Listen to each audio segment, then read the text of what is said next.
This is a story about a world obsessed with stuff. It's a story about a system in crisis. We're trashing the planet, we're trashing each other, and we're not even having fun.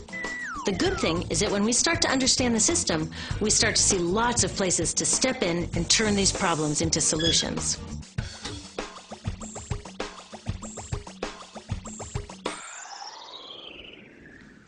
Can I tell you, I love my Pantene Pro V. Of the dozen or so personal care products that I use every day, it's the one I can't live without. Says it gives my dull hair the ultimate cool shine. How does it do that? I was wondering that while I was lathering it in my hair one day, so I read the ingredients right here. Sodium lauryl sulfate, tetrasodium EDTA, methyl isothiazolinone. What is this stuff? I took this list to some scientists who know how to read it. Turns out my Pantene contains a chemical linked to cancer.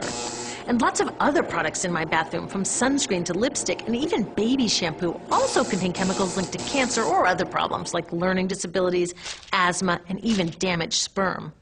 Like most parents, I try to keep my family safe. But now I find out my bathroom is a minefield of toxins? What are we supposed to do?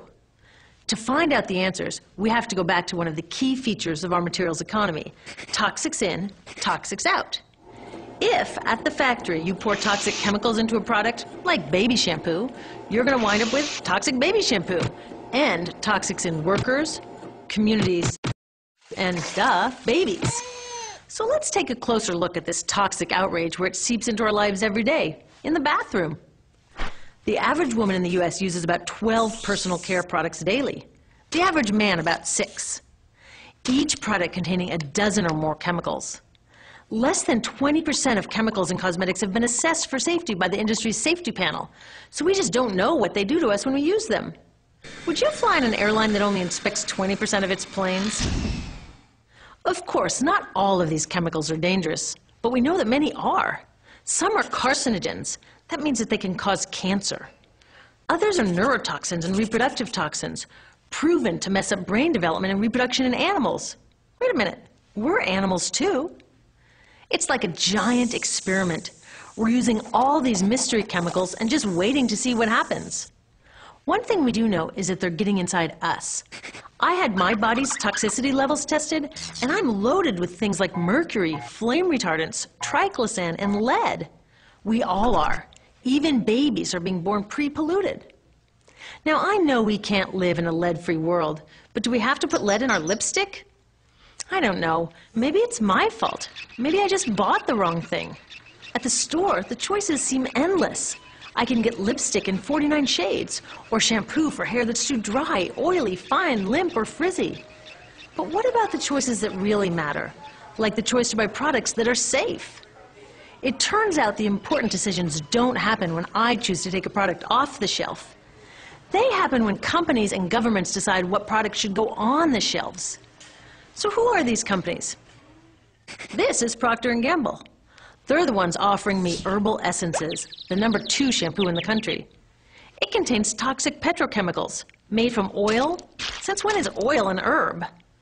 On cosmetics labels, words like herbal, natural, even organic have no legal definition. That means that anybody can put anything in a bottle and call it natural, and they do. I mean, can you imagine a top seller called Petro Essences? Gross. What's even nastier are hair relaxers marketed to 5-year-olds and skin whitening creams. These are super toxic, both in their ingredients and in the message they send about what beauty is. Oh, here's Estee Lauder offering me a chance to help find a cure for breast cancer. That's nice. But wait, they're also using chemicals linked to cancer. Don't you think the best way for Estee Lauder to fight cancer is to stop using those chemicals in the first place? So really, I get to choose between meaningless claims on a bottle. But these guys get the real choice about what goes into those bottles. And that happens back here, at the factories where they're formulated. Why do the makers of these products use all these toxics? Are they trying to poison us? No, they're just working from a 1950s mindset when people were totally swept up in better living through chemistry. In all that excitement, they forgot to worry about human health impacts. That was years ago, and they're still using these same old toxic chemicals. Today, big cosmetics companies say the doses of poison in their products are small enough to be harmless. Yeah, maybe if you use them once a year. I guess they never get out and see that their products are being used and combined with other products every day. A little toxic dose under your arms, a little more on your hair, on your lips. And workers in nail and hair salons get dosed all day long. So the industry is used to doing things this way, and they can. Because even now that scientists have linked the chemicals they're using to all sorts of problems, there are no laws to get rid of them. You're thinking, really? Come on, nobody's making sure that the stuff we smear all over our bodies is safe? Nope. The FDA doesn't even assess the safety of personal care products or their ingredients. Since 1938, they've banned just 8 out of over 12,000 ingredients used in cosmetics. They don't even require that all of the ingredients be listed on the label. Now, this is an example where we can all agree a little more government action would be helpful. This lack of regulation leaves a huge hole that the cosmetics industry is all too happy to fill. They set up their own committee to self-police their products, and compliance with their recommendations is voluntary. So the cosmetics industry is making the rules and then deciding whether or not to follow them. So you see, it isn't our fault that these toxic products are in our bathrooms. It's a whole broken system that's ignoring the simple rule: toxics in, toxics out. But we're not helpless. There are resources online that we can use to protect ourselves by identifying the best possible choices in the store. But the real action is with people working to change the system. Because if we really want to solve this problem, we got to start here with these guys. Women, parents, workers, people all over the country are demanding that Congress pass a new law, giving FDA the power to make sure that our personal care products are safe. We need common sense laws based on the precautionary principle. That means that when you're dealing with hazardous chemicals, just err on the side of caution. Let's not debate how much lead should be allowed in lipstick. Just get the toxic chemicals out of our products. Smarter laws would force companies to get past that old 50s mindset and figure out how to get us all clean and shiny without toxic chemicals. Can they? Totally. Many responsible cosmetics companies are already putting safer products on the market.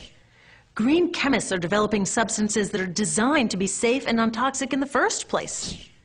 European governments have required the removal of many toxic chemicals, and companies have figured out how to comply. When cosmetics are reformulated to be safe and labeled honestly, then we can feel comfortable with the choices available at the store. We can choose bouncy hair or full hair, shiny lipstick or matte. We can even choose to feel beautiful without using 20 products. But we'll know that whatever we choose, the most important choice, the choice to be safe and healthy, has already been made.